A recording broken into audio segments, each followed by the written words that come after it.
Bengali man YouTube চ্যানেলে সকলকে স্বাগত। আসন্ন প্রাইমারি টেট পরীক্ষার কথা মাথায় রেখে আজ আমরা প্রাইমারি টেট পরীক্ষার উপযোগী অঙ্কের একটা সেট প্র্যাকটিস করব। এই সিরিজের এটা 6 নম্বর প্র্যাকটিস সেট। চলো আজকের সেশন শুরু করা যাক।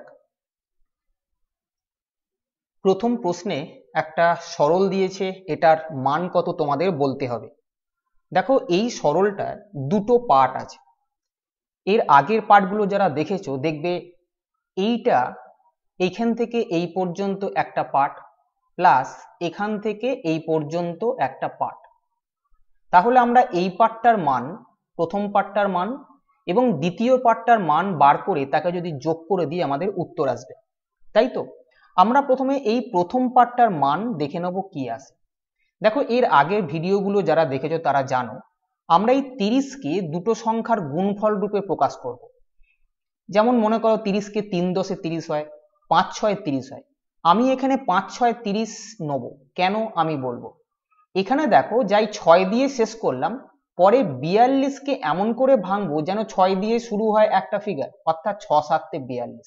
তাই এখানে 3 10 30 না নিয়ে 5 6 30 নিলাম। এর উদ্দেশ্য হচ্ছে ইনক্রিজিং অর্ডারে এইটাকে রাখতে হয়।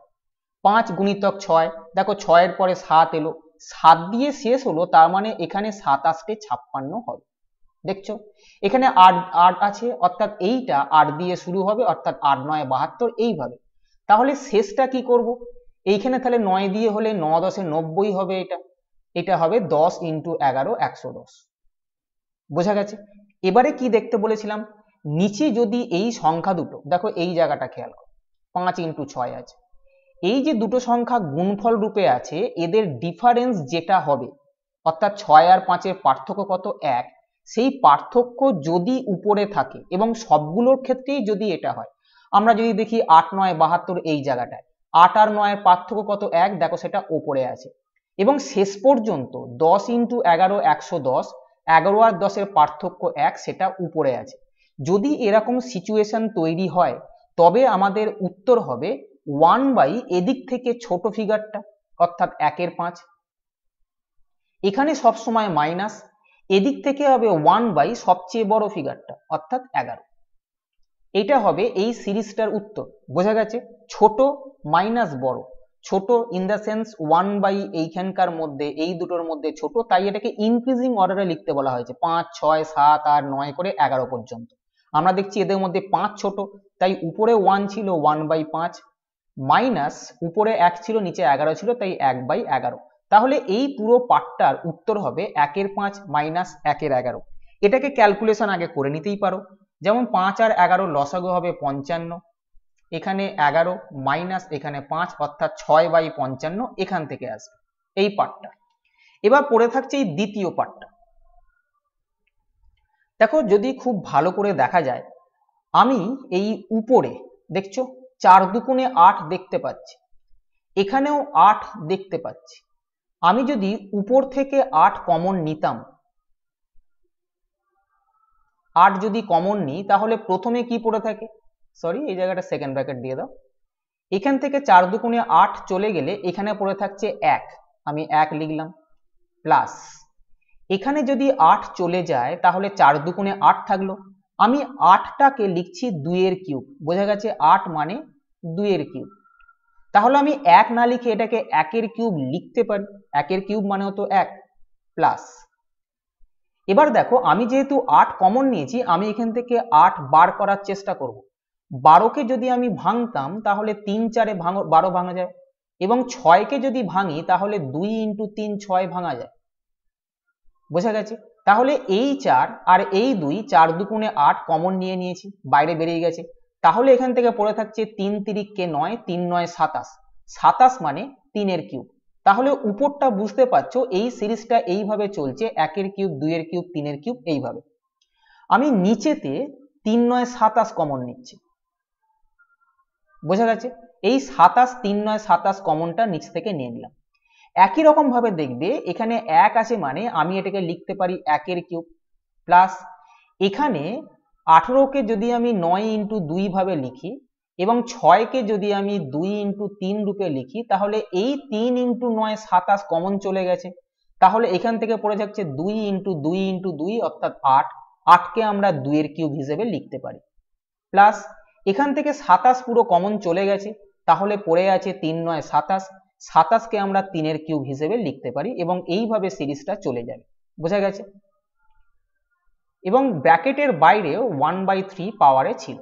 তাহলে দেখছো এই পার্টটা আর এই পার্টটা সমান বলে কেটে গেল, তাহলে ব্র্যাকেটের ভিতরে রইল 8/27 এবং বাইরে পাওয়ারে থাকলো 1/3। আমরা 8কে 2 এর কিউব, 27কে 3 এর কিউব লিখতে পারি, অর্থাৎ ব্র্যাকেট দিয়ে আমি বলতে পারি এইটা 2 এর কিউব মানে 8, 3 এর কিউব মানে 27, আর পাওয়ারে কি ছিল 1/3 ছিল, তাহলে এটা কেটে গেলে এখান থেকে পাওয়া যাবে 2 এর 3। তাহলে দেখলাম প্রথম পার্ট থেকে আমি পাচ্ছি 6/55, দ্বিতীয় পার্ট থেকে পাচ্ছি 2/3। তাহলে এই দুটোকে যদি যোগ করে দিই, কেন মাঝখানে যোগ চিহ্ন ছিল দেখতে পাচ্ছ, যদি যোগ করে দিই আমাদের উত্তর চলে আসবে 55 আর 3 এর লসাগু 165, এখান থেকে আসবে 3 6 18, এখান থেকে আসবে 110, 110 আর 18 যোগ করলে হবে 128/165 ছিল, তাহলে উত্তর 128/165, যেটা অপশন নাম্বার 3-এতে আছে। পরের প্রশ্ন 2 এর প্রশ্নে বলেছে একটি দ্রব্যের ধার্য মূল্য নির্দিষ্ট, একজন দোকানদার ওই মূল্যের 2/3 দামে দ্রব্যটি বিক্রি করায় তার 10% ক্ষতি হয়, ধার্য মূল্যে বিক্রি করলে তার কত শতাংশ লাভ হতো? দেখো এখানে 3 রকমের জিনিস বলা হয় সাধারণত, একটা হচ্ছে ক্রয় মূল্য বা কস্ট প্রাইস, একটা বিক্রয় মূল্য বা সেলিং প্রাইস এবং একটা মার্ক প্রাইস বা ধার্য মূল্য। আমি যদি এইখানে ক্যালকুলেশনের সুবিধের জন্য এরকম করতাম, তাহলে কি হতো, একজন দোকানদার ওই মূল্যের মানে ধার্য মূল্যের 200/300 দামে দ্রব্যটা বিক্রি করলো। এটা বলতে বোঝায় যে ধার্য মূল্যের যার গায়ে র আছে সেই ফিগারটা নিচে থাকে, অর্থাৎ ধার্য মূল্য বা মার্ক প্রাইস যদি 300 টাকা হয় তাহলে উনি 200 টাকায় বিক্রি করলেন, বলা আছে 200 টাকায় বিক্রি করলেন, তাহলে আমি লিখতে পারি সেলিং প্রাইস হচ্ছে 200। এবার এই 200 টাকায় বিক্রি করে তার 10% ক্ষতি হয়েছে। দেখো 200 টাকায় বিক্রি করে 10% ক্ষতি হয়েছে, আমি ক্রয় মূল্য বার করতে চাইছি। 200 টাকায় বিক্রি করে যদি তার ক্ষতি হয় তাহলে কেনা দাম বা ক্রয় মূল্যটা বেশি ছিল, ক্রয় মূল্য বেশি ছিল বলেই তো 200 টাকায় বিক্রি করে তার লস হলো, ঠিক? এবারে দেখো ক্রয় মূল্য কি করে বার করবে, 10% ক্ষতি বলেছে, বেস ফিগার সবসময় 100 থাকবে, 10% ক্ষতি যেহেতু বলছে 100 থেকে 10 মাইনাস করে আমি 90 লিখবো, এই দুটো আমার ফিগার আছে। আমি এবার কোথায় যেতে চাইছি, আমি যেতে চাইছি ক্রয় মূল্যে, এবং আমি দেখলাম ক্রয় মূল্যটা বিক্রয় মূল্যের থেকে বেশি হবে তবেই ক্ষতি হবে। কি বললাম, ক্রয় মূল্য বিক্রয় মূল্যের থেকে বেশি হবে, যাই বললাম বেশি হবে, তাই এই দুটোর মধ্যে বেশি ফিগারটা উপরে বসবে আর বাকি ফিগারটা নিচে বসবে। বোঝা যাচ্ছে? তাহলে এইটা হবে ক্রয় মূল্য, অর্থাৎ 2000/9। আমি এটা এখানে বসিয়ে দিলাম, তাহলে ক্রয় মূল্য হচ্ছে 2000/9। এই ফ্র্যাকশন নিয়ে ক্যালকুলেশন করা অসুবিধাজনক, এই তিনটে রেশিও এলো, তাই 9 দিয়ে সবগুলোকে গুণ করো, 9 দিয়ে যদি এই পুরো ফিগারটাকে গুণ করি তাহলে এটা আসবে 2000, 9 দিয়ে এই ফিগারকে গুণ করলে আসবে 1800 এবং 9 দিয়ে এই ফিগারকে গুণ করলে আসবে 2700। এবারে ফিগারটা ঠিকঠাক এসছে, অর্থাৎ 2000 টাকা ক্রয় মূল্য হলে 1800 টাকা বিক্রয় মূল্য ছিল এবং 2700 টাকা ধার্য মূল্য ছিল। এবারে বলেছে ধার্য মূল্যে যদি বিক্রি করি তবে তার কত শতাংশ লাভ হবে, অর্থাৎ 2000 টাকায় কিনে ধার্য মূল্যে অর্থাৎ 2700 টাকায় বিক্রি করব। 2000 টাকায় কিনে যদি আমি ধার্য মূল্যে বা 2700 টাকায় বিক্রি করি তবে আমার লাভ হবে 700 টাকা। 2000 টাকা অর্থাৎ ক্রয় মূল্যে লাভ হচ্ছে 700 টাকা, সবসময় ক্রয় মূল্যের উপরে লাভ হয়, তাই 2000 টাকায় লাভ 700 টাকা হলে লাভের হার কত সেটা চেয়েছে। বোঝা যাচ্ছে? এখান থেকে শূন্যগুলো যদি কাটি 5 দুগুণে 10, অর্থাৎ 35% লাভ হয়েছে, যেটা অপশন নাম্বার 3-এ আছে। পরের প্রশ্ন 3-এর প্রশ্নে বলেছে চিত্রে LM সমান্তরাল OP MLQ কোণটা দেওয়া আছে 30 ডিগ্রি এবং POS কোণের মান 85 ডিগ্রি, LO সমান OQ হলে NQO এর মান কত? দেখো LM এটার সঙ্গে PO সমান্তরাল, আগে একটা জিনিস জেনে নাও, এইটা LM আছে, এবং এটার সঙ্গে সমান্তরাল সরলরেখা বলেছিল ওপি। এই সরলরেখাটার সঙ্গে যদি এইটা সমান্তরাল হয় তবে এই কোণটার সঙ্গে এই কোণটা সমান হবে, যেটাকে বলা হয় অনুরূপ কোণ। বোঝা গেছে? যদি সমান্তরাল হয় তবে এই কোণটার সঙ্গে এই কোণটার মান সমান হবে। তাহলে আমি দেখছি এলএম আর ওপি যদি সমান্তরাল হয় তাহলে এই কোণটা এবং এই কোণটার মান সমান হবে, যেটা আমি এইখানে বললাম। এই কোণটার মান যেহেতু 85 ডিগ্রি, তাহলে এই পুরো কোণটার মান হবে 85 ডিগ্রি। বোঝা গেছে? এবার দেখো এই পুরো কোণটা 85 ডিগ্রি, তার মধ্যে এই কোণটা 30 ডিগ্রি। পুরোটা 85, তার মধ্যে এটা যদি 30 হয় তাহলে এই কোণটার মান কত হবে? 85 থেকে 30 বাদ দিলে 55 ডিগ্রি। বোঝা গেছে? তাহলে এই কোণটার মান 55 ডিগ্রি। এইটা আমি কিছুক্ষণের জন্য কেটে দিলাম। এবারে দেখো এখানে এলও সমান ও কিউ দিয়েছে, মানে কি এই এলও বাহুটা যা মান হবে ও কিউ বাহুটারও তাই মান হবে। তার মানে এই যে ত্রিভুজটা আছে ও এল কিউ, এই ত্রিভুজটা খেয়াল করো, এই ত্রিভুজটার দুটো বাহু সমান, এই বাহুটা সমান এই বাহুটা। তার মানে এই বাহুটা সমদ্বিবাহু ত্রিভুজ। সমদ্বিবাহু ত্রিভুজ যদি এরকম হয়, এই বাহুটার সঙ্গে এই বাহুটা যদি সমান হয়, তবে এই বাহু দুটো ভূমির সঙ্গে যে কোণ দুটো করে তারাও সমান হয়। তাহলে এই বাহুটার সঙ্গে এই বাহুটা সমান হলে এই দুটো বাহু ভূমির সঙ্গে যে কোণ করেছে, অর্থাৎ এই একটা কোণ এবং এই একটা কোণ, এই দুটো কোণের মান সমান হবে। তাহলে এটা যদি 55 ডিগ্রি হয় তবে এই কোণটার মানও কিন্তু 55 ডিগ্রি হবে। কি চেয়েছে? চেয়েছে এন কিউ ও এই কোণটার মান কত, অর্থাৎ এন কিউ ও এটার মান কত চেয়েছে। দেখো এই পুরো কোণটা এটা হচ্ছে সরল কোণ, যার মান হয় 180 ডিগ্রি। আমরা জানি এটা সরল কোণ, তার মান হয় 180 ডিগ্রি। এক্ষেত্রেও তাই, এই পুরো কোণটার মান হচ্ছে 180 ডিগ্রি। সেখান থেকে আমি যদি এই কোণটা বাদ দিয়ে দিই তাহলে এইটুকুনি কোণ পাওয়া যায় যেটা চেয়েছে। বোঝা গেছে? তাহলে 180 ডিগ্রি থেকে এই 55 ডিগ্রি কোণটা যদি বাদ দিয়ে দিই তাহলে ব্যালেন্স এই কোণটা থাকে। তাহলে আমি এখান থেকে 55 ডিগ্রি কোণটা মাইনাস করে দিচ্ছি, তাহলে এখান থেকে আসবে 125 ডিগ্রি, যেটা অপশন নাম্বার 3-তে আছে। বোঝা যাচ্ছে? পরের প্রশ্ন 4 প্রশ্নে বলেছে a plus B plus C সমান 0 হলে এটার মান কত। দুভাবে অঙ্কটাকে ভাবা যেতে পারে।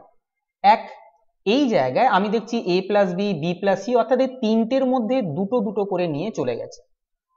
আমি যদি এই জায়গাটা একটু বলি যে এই তিনটের মধ্যে আমি যদি দুটোকে এই দিকে রাখি, বাদ বাকিটা এই দিকে চলে যাবে।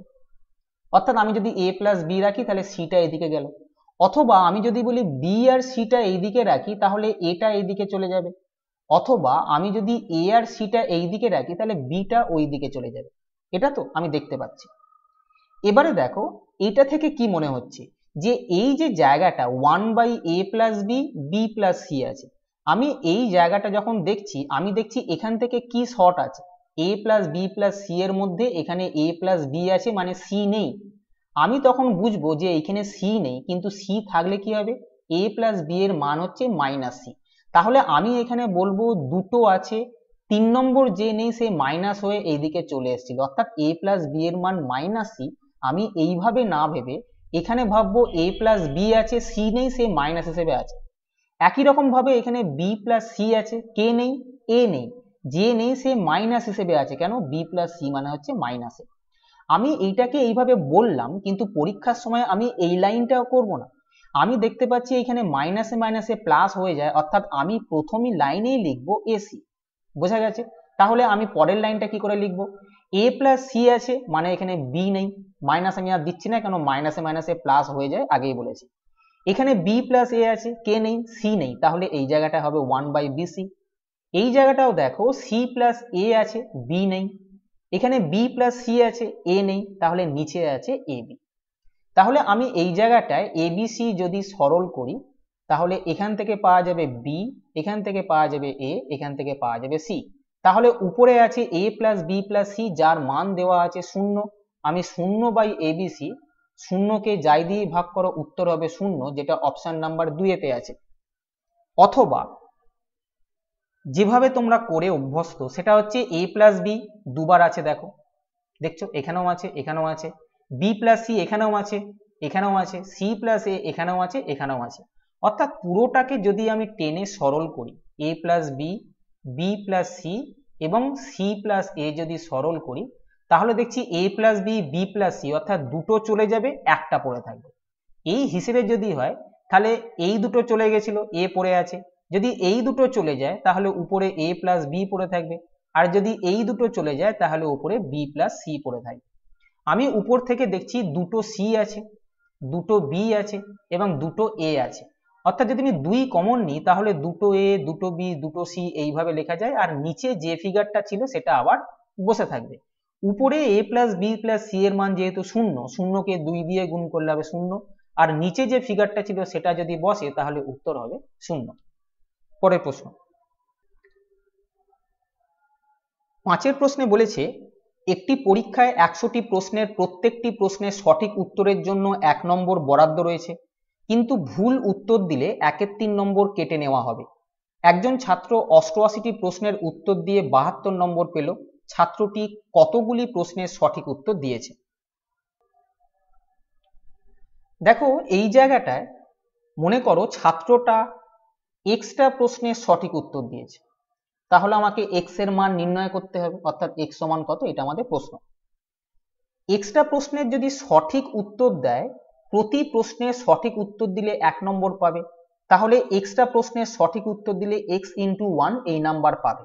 কিন্তু এই নাম্বারটা সে পুরোপুরি পাবে না, কিছু নাম্বার মাইনাস হবে। কেন? সে কিছু ভুল দিয়েছে। কতগুলো ভুল দিয়েছে? মোট 88টা প্রশ্ন সে অ্যাটেম্প করেছে, তার মধ্যে এক্সট্রা প্রশ্ন যদি ঠিক দেয় তাহলে বাকিটা সে ভুল দিয়েছে, অর্থাৎ ভুল প্রশ্নের পরিমাণ 88 মাইনাস এক্স। এবারে বলেছে এক একটা ভুল উত্তরের জন্য 1/3 নম্বর কেটে নেওয়া হবে। তাহলে এতগুলো প্রশ্ন যদি ভুল দেয় তার জন্য এইটা ইন্টু 1/3 নম্বর কেটে নেওয়া হবে। তাহলে তার পাওয়ার কথা ছিল এই নাম্বার, কেটে নেওয়া হলো এই নাম্বার।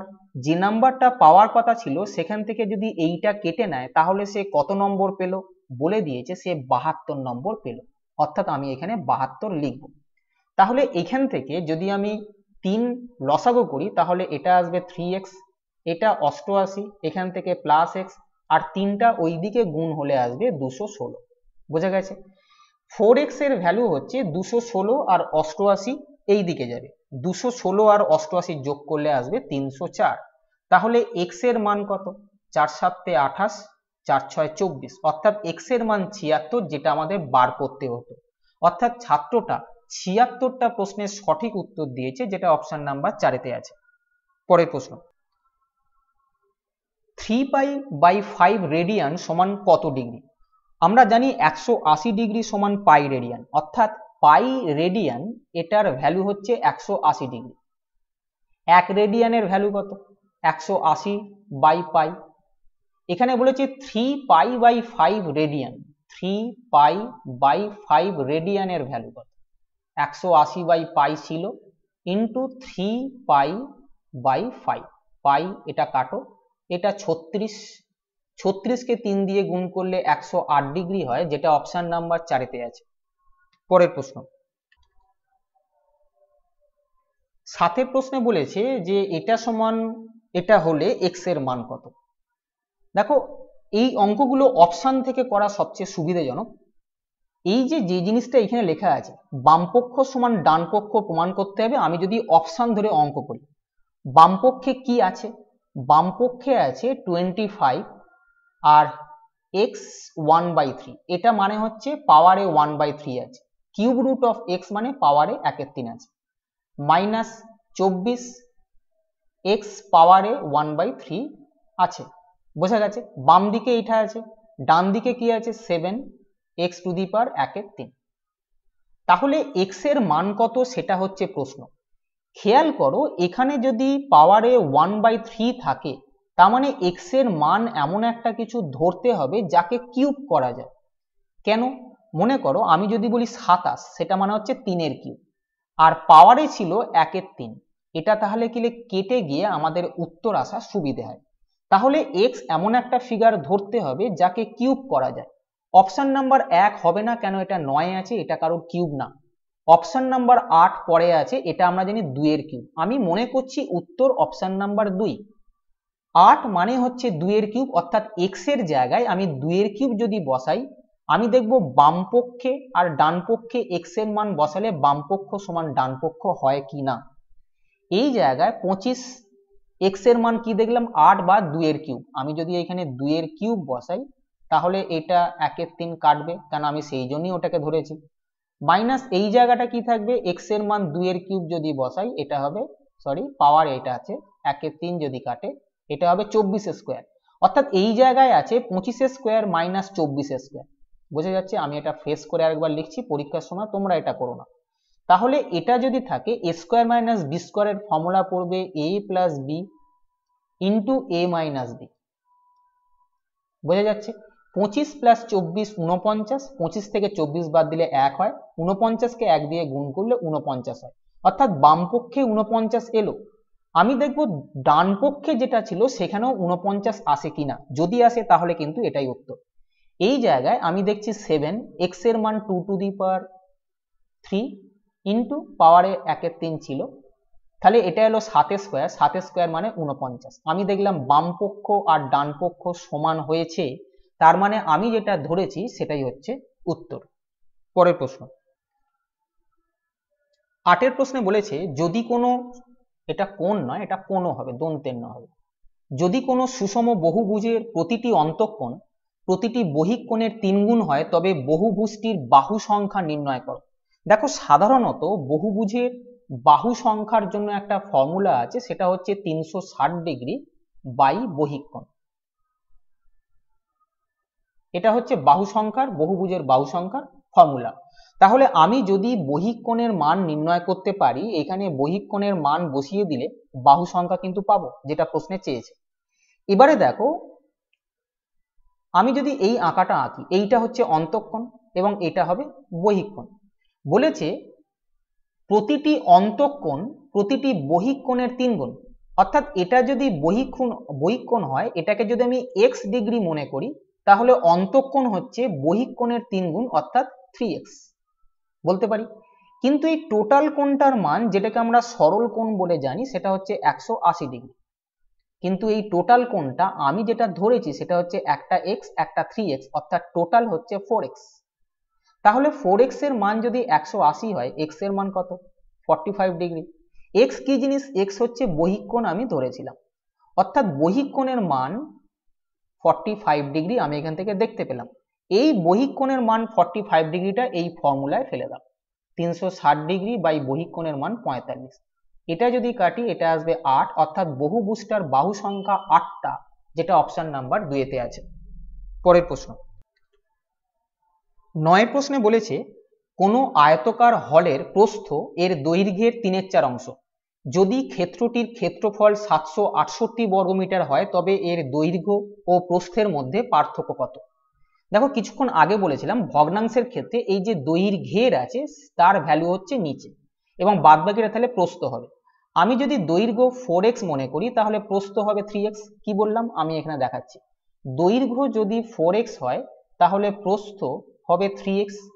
প্রশ্ন কি চেয়েছে? প্রশ্ন চেয়েছে দৈর্ঘ্য ও প্রস্থের মধ্যে পার্থক্য কত। দৈর্ঘ্য আর প্রস্থের মধ্যে পার্থক্য কত হচ্ছে x, অর্থাৎ x এর ভ্যালু কত সেটাই কিন্তু প্রশ্ন হলো। বোঝা গেছে? এবারে দেখো এখানে একটা জিনিস দেওয়া আছে, ক্ষেত্রটার ক্ষেত্রফল 768 বর্গমিটার। আমরা জানি আয়তক্ষেত্রের ক্ষেত্রফলের ফর্মুলা হচ্ছে দৈর্ঘ্য গুণিতক প্রস্থ। প্রশ্নে দেওয়া আছে এটা হচ্ছে 768, দৈর্ঘ্য কত 4x, প্রস্থ কত 3x, সমান 768। এখান থেকে 3 4 12 দিয়ে যদি এটাকে কাটি, 6 12 72, 4 12 48, অর্থাৎ x স্কয়ার সমান যদি 64 হয় তাহলে x এর ভ্যালু কত? √64 বা 8। এখান থেকে পজিটিভ ভ্যালু নেব, তার কারণ এটা দৈর্ঘ্য আর প্রস্থ হচ্ছে বাহুর মাপ, সেই নেগেটিভ হবে না। তাহলে x এর মান 8 বেরোলো, আমাকে x এর মানই বার করতে হতো, তাহলে আমি বলবো দৈর্ঘ্য আর প্রস্থের মধ্যে পার্থক্য 8 মিটার, যেটা অপশন নাম্বার 1 তে আছে। পরের প্রশ্ন, পরের প্রশ্নে দিয়েছে a এর মান এটা এবং b এর মান যদি এটা হয়, a প্লাস বি বাই এ বির মান কত? সোজা প্রশ্ন, ফিগারটা বড় দেখে ঘাবড়ে যাওয়ার কোনো দরকার নেই। দেখো বেসিক যেটা আছে, আমরা খুব সোজাভাবে যদি বলি 1 এর 2, আমি যখন 1/2 পার্সেন্টেজে প্রকাশ করি তখন কি আসে বলতো? 50%, তাই তো? 1/3 যখন আমি পার্সেন্টেজে প্রকাশ করি তখন কত আসে? 33.3%, তাই 1/4 যখন পার্সেন্টেজে প্রকাশ করি তখন আসে 25%, হ্যাঁ কি না? এবার আমি যদি বলি যে 1/2 পার্সেন্টেজে প্রকাশ না করে আমি 1/2 দিয়ে ভাগ করছি, কি হবে? তখন 2 ঘর এদিকে গিয়ে তুমি বলবে 0.5 হবে, আমি এখানে দেখাচ্ছি 0.5 হবে। 1/3 100 দিয়ে যদি গুণ করি 33.3 আসে, কিন্তু যদি 1/3 দিয়ে ভাগ করি, এটা নেই মনে করো, 1/3 দিয়ে যদি ভাগ করি তাহলে 2 ঘর দশমিক এদিকে সরিয়ে আমি বলবো 0.333। একই রকম ভাবে এইটার ক্ষেত্রে 0.25 বলবো যদি 1/4 মান বার করতে চাই। বোঝা যাচ্ছে? এই কনসেপ্টটাই এখানে আছে। দেখো এর মান দেওয়া আছে 0.142 সামথিং। আমরা জানি কি এ সমান কত হবে? ফ্র্যাকশন মনে করো তো, এইভাবে যদি ভাবতে থাকো দেখবে 1/7 যদি আমি এটা পার্সেন্টেজে প্রকাশ করতাম 7, 14, 98, 14 পয়েন্ট সামথিং আসছে, খেয়াল করছো এখানে 14 আসছে। আমি কি বলেছিলাম? আমি এই পার্সেন্টেজটা হাফিস করে দিয়ে শুধু 1/7 যদি বলি তাহলে দশমিকের ঘরটা এদিক থেকে 2 ঘর সরে আসবে, যেগুলো আমি এইখানে বলেছিলাম, অর্থাৎ 0.14 দিয়ে শুরু হবে। তাহলে দেখতে পাচ্ছি 0.14 দিয়ে শুরু হয়েছে, তার মানে এর মান হচ্ছে 1/7।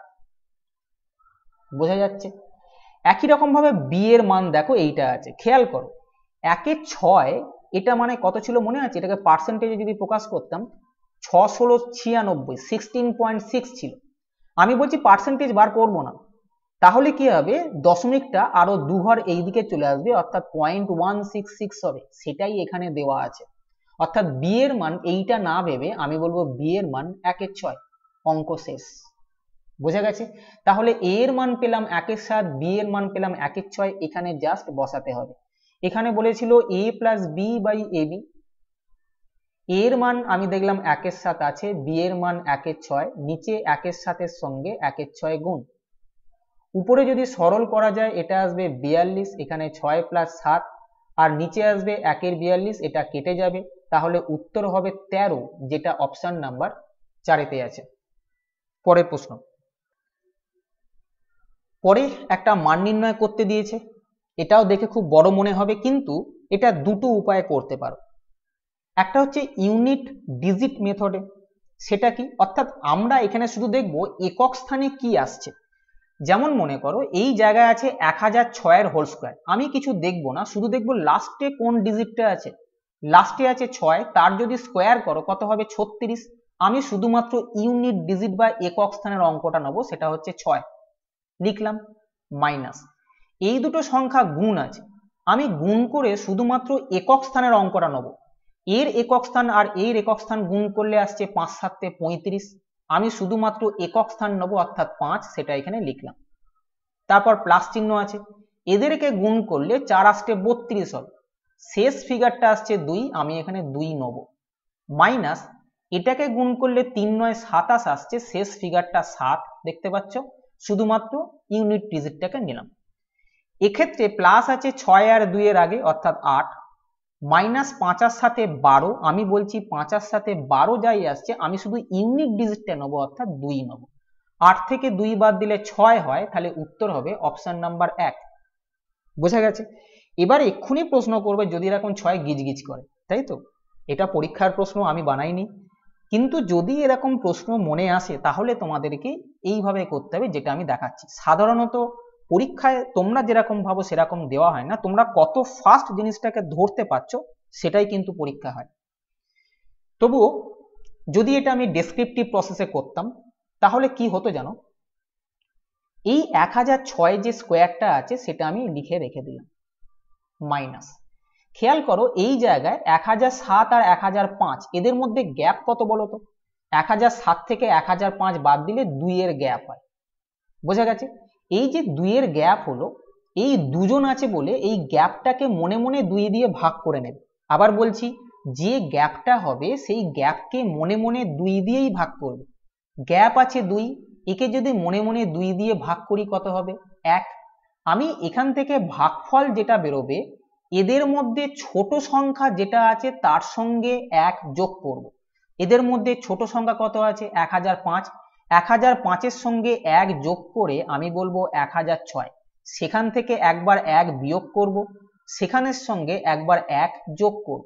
দেখো এই জিনিসটাই এলো, 1006 থেকে 1 বাদ দিলে 1005 আসে, 1006-এর সঙ্গে 1 যোগ করলে 1007 আসে। আরেকবার দেখি, এখানে 1008 আর 1004 আছে, তার আগে এখানে প্লাস চিহ্ন আছে, দিয়ে নেবে। 8 আর 4 এর মধ্যে গ্যাপ 4, আমি বলেছি যে গ্যাপটা থাকবে তাকে মনে মনে 2 দিয়ে ভাগ করে নেবে। কত হলো 2। এই যে 2 বেরোলো সেটা এদের মধ্যে ছোট সংখ্যা যেটা আছে কত আছে 1004, তার সঙ্গে যোগ করে নেব। 1004-এর সঙ্গে 2 যোগ করলে 1006 হয়, যেটা যোগ করেছিলাম সেটা একবার যোগ করব, সেটাকেই একবার বিয়োগ করব। দেখো 1006 থেকে 2 বাদ দিলে 1004 হয়, 1006-এর সঙ্গে 2 যোগ করলে 1008 হয়। লাস্ট এখানে মাইনাস আছে, এদের মধ্যে গ্যাপ হচ্ছে 6, 6কে মনে মনে 2 দিয়ে ভাগ করব, কত বেরোবে 3। এই 3টা এদের মধ্যে ছোট সংখ্যা যে আছে তার সঙ্গে যোগ করব। 1003-এর সঙ্গে 3 যোগ করলে কত হয় 1006, সেই 1006-এর সঙ্গে এটাকেই একবার যোগ করব আর ওটাকেই একবার বিয়োগ করব। দেখো 1006 থেকে 3 বিয়োগ করলে 1003 আসে, 1006-এর সঙ্গে 3 যোগ করলে 1009 আসে। এবারে জাস্ট এটাকে ব্র্যাকেট খুলতে হবে, এটা যেরকম ছিল, এটা a plus B into a minus বির formula, a square minus B square.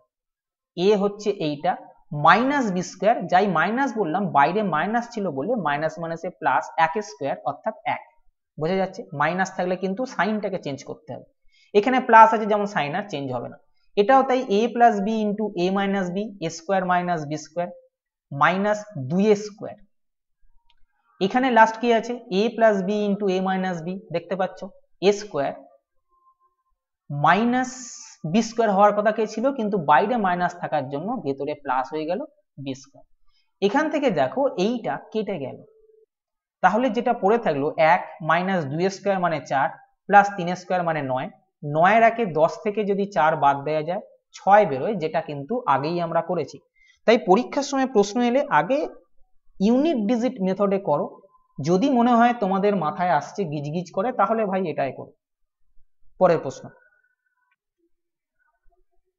12 প্রশ্নে বলেছে একজন অসাধু ব্যবসায়ী 20% ক্ষতিতে একটি দ্রব্য বিক্রয় করেন, কিন্তু দ্রব্যটি পরিমাণে 30% কম দেন, ওই ব্যবসায়ীর লাভ বা ক্ষতির পরিমাণ নির্ণয় করো।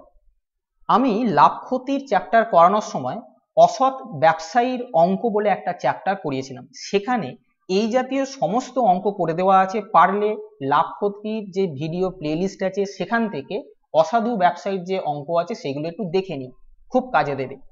তবু আমি এখানে বলার চেষ্টা করব যে সেখানে কি বলা হয়েছে। দেখো এখানে পার্সেন্টেজ আছে, এখানে 20%, এখানে 30%, দেখছো পার্সেন্টেজ। এই অঙ্ক দুভাবে হয়, একটা হচ্ছে বাটকারা 1 কেজির বদলে সে 800 গ্রাম দিল, যদি বাটকারা থাকে তার জন্য আমরা একটা ইউনিট ধরবো, আর যদি পার্সেন্টেজ থাকে তার জন্য আমরা ইউনিট ধরবো।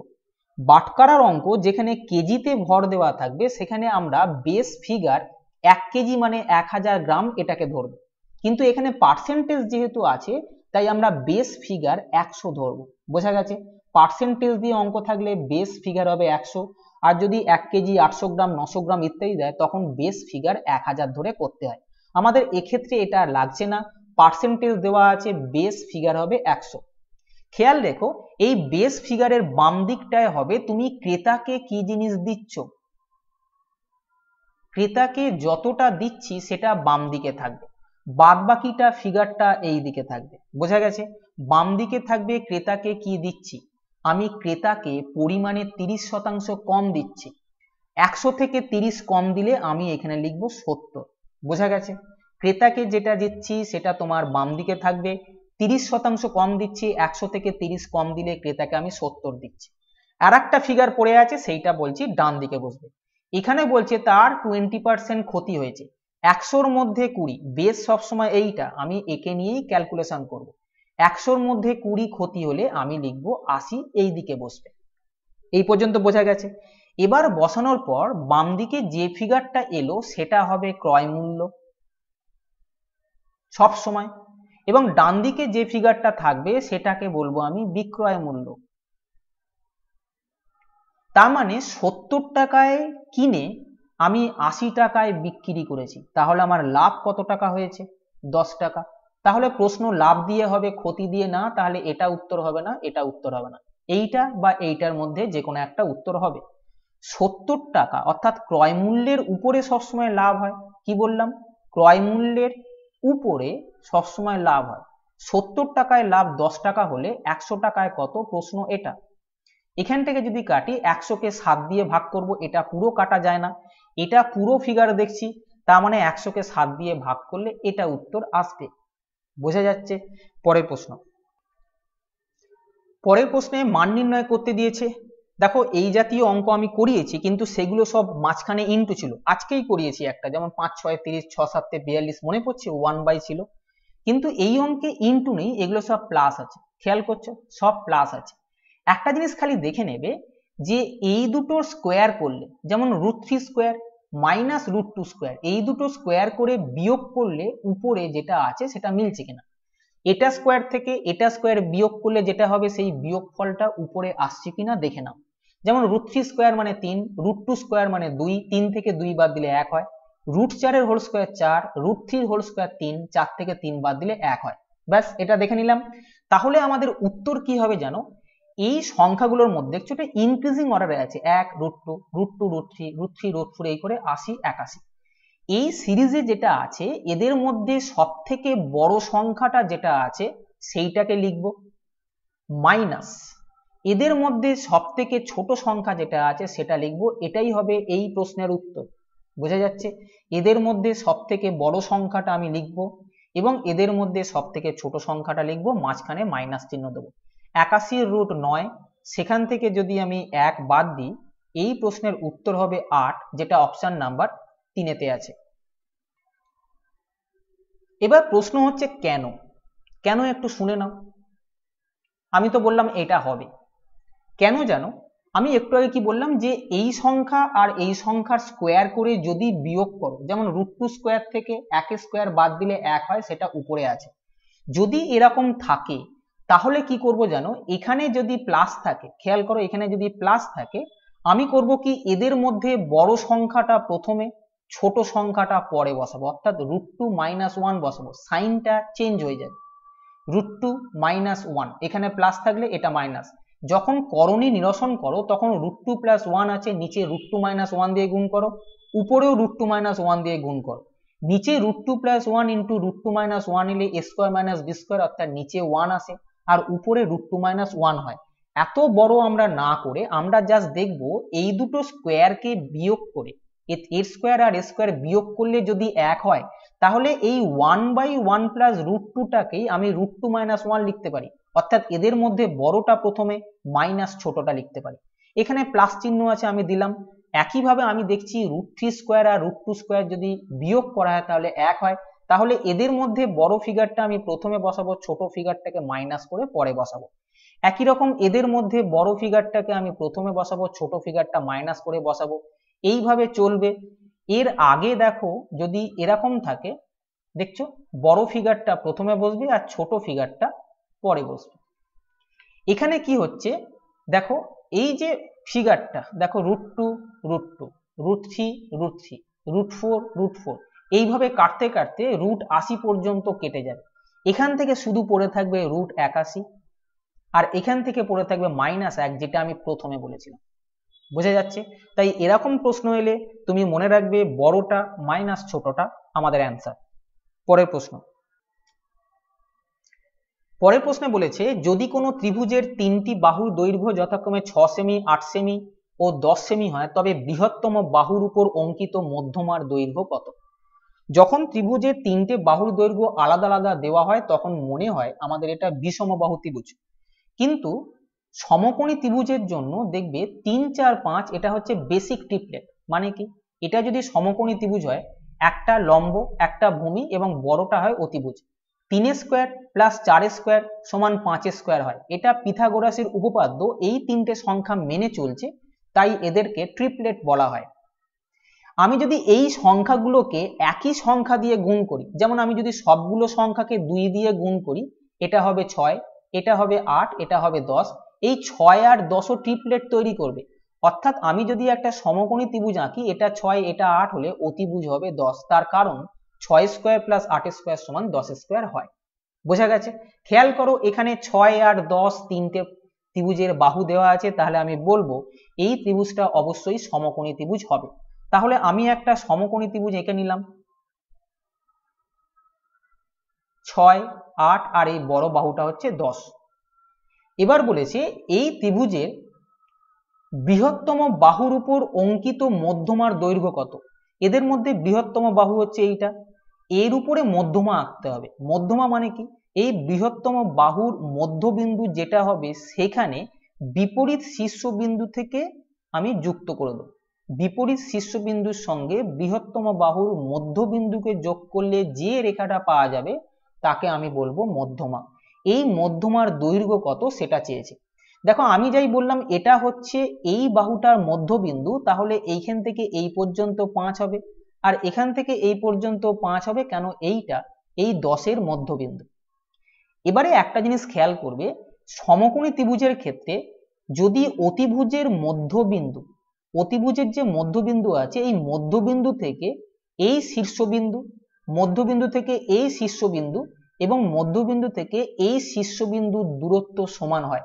তার কারণ কি, এই মধ্যবিন্দুকে কেন্দ্র করে আমি যদি একটা পরিবৃত্ত আঁকি তাহলে ত্রিভুজটা ওই পরিবৃত্তর মধ্যে থাকবে।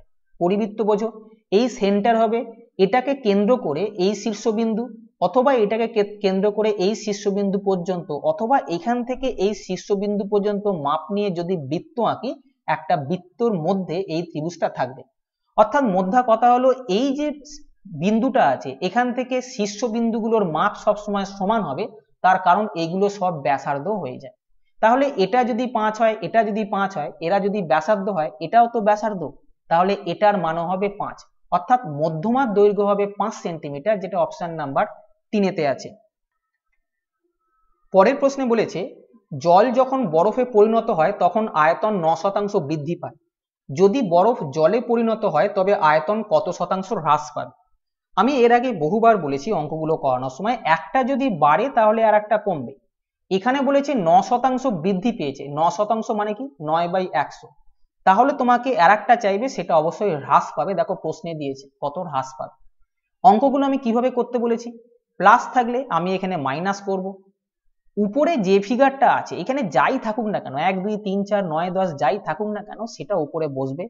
এখানে যদি প্লাস চিহ্ন থাকে তাহলে এদেরকে প্লাস করে নিচে বসাবো।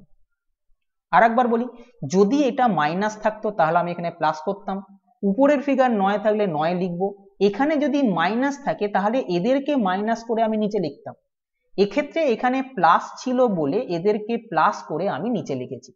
এই যে ফ্র্যাকশনটা আসছে এটাকে পার্সেন্টেজে কনভার্ট করতে বলেছে, পুরো কাটা যাচ্ছে না দেখছো, তার মানে নিচে 109 থাকবে, একটাই অপশন আছে, তাহলে উত্তর অপশন নাম্বার 4 হতে বাধ্য। তাহলে আজকে এই পর্যন্তই। যদি সেশনটা ভালো লাগে তবে চ্যানেলটা সাবস্ক্রাইব করো এবং বন্ধুদেরকেও শেয়ার করো, যাতে করে তারাও সমানভাবে উপকৃত হয়।